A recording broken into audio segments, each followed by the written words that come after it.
गौरव भैया हमेशा देखते होंगे जहाँ प्यार होता है वहाँ लड़ाइयाँ तकरार होती ही होती हैं, छोटे मोटे झगड़े रुपेश भैया और भाभी में भी होता है क्योंकि ये घर समय से नहीं पहुँचते तो ये उसके लिए भी होता है कि आप क्या कर रहे थे।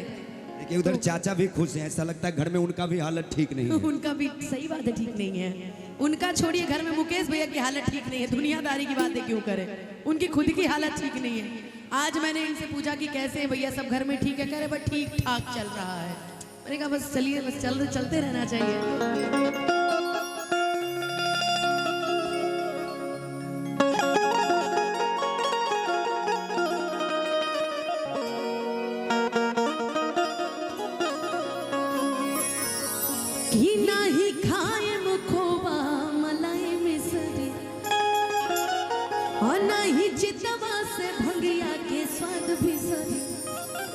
कि सुना बतिया हमारे न भावे जीवना कि हमरा सामने से जल्दी हटवाना।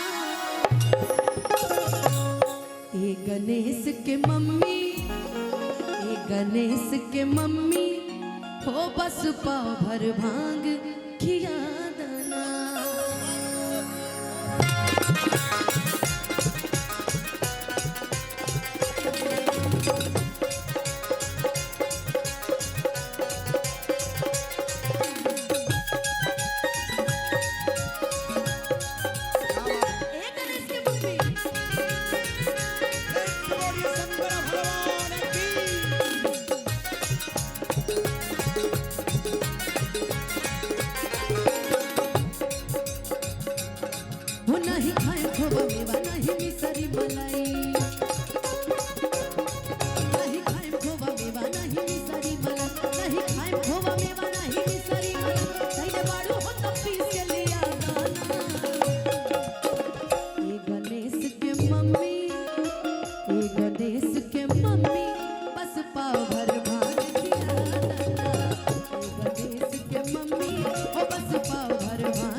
लाइट लगी है नहीं, हम किसी को देख ही नहीं पा रहे हैं।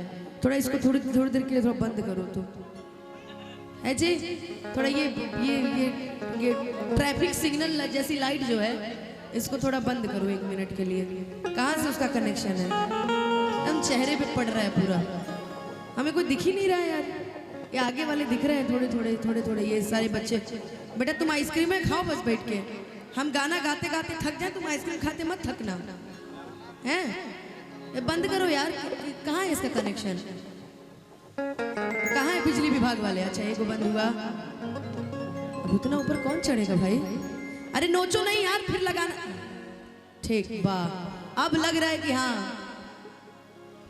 अच्छा एक बात बताइए, सभी लोग खड़े, कुर्सियां खाली क्यों हैं?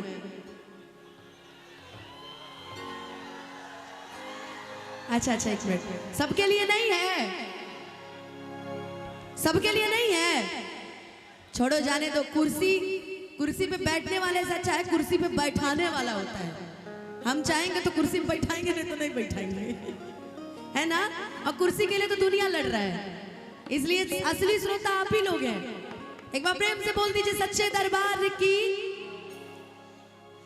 अच्छा भांगिया न दे बूता गांजा माला की काम मेहनत के कम भाई जल्दी करा कि खोजा कहाँ बची लम लेके आवा मारी दा कि खोजा कहाँ बची लम लेके आवा मारी दा अब बस 4 चिलम भर के थमा दाना।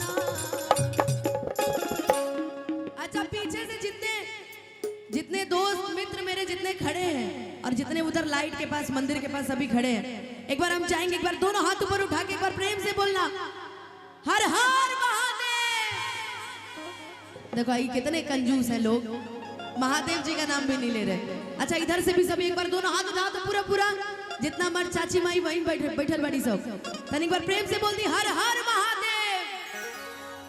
वाह ए गणेश के मम्मी, तनी ताली बजा के एक बार। ए गणेश के मम्मी बस पाव भर भांग की गाना,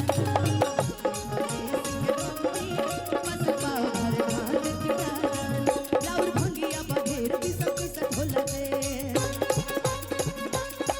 लाउर भंगिया बघेर की सब ढोला, लाउर भंगिया बघेर की सब ढोला, दुख होला बड़ी दुख बसहाई ना।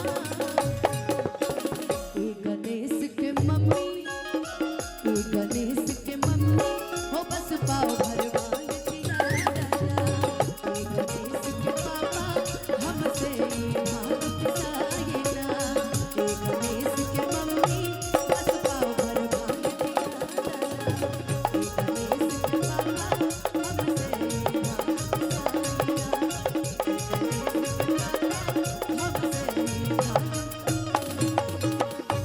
एक बार प्रेम से बोल दीजिए सच्चे दरबार की। अब चले यहाँ से।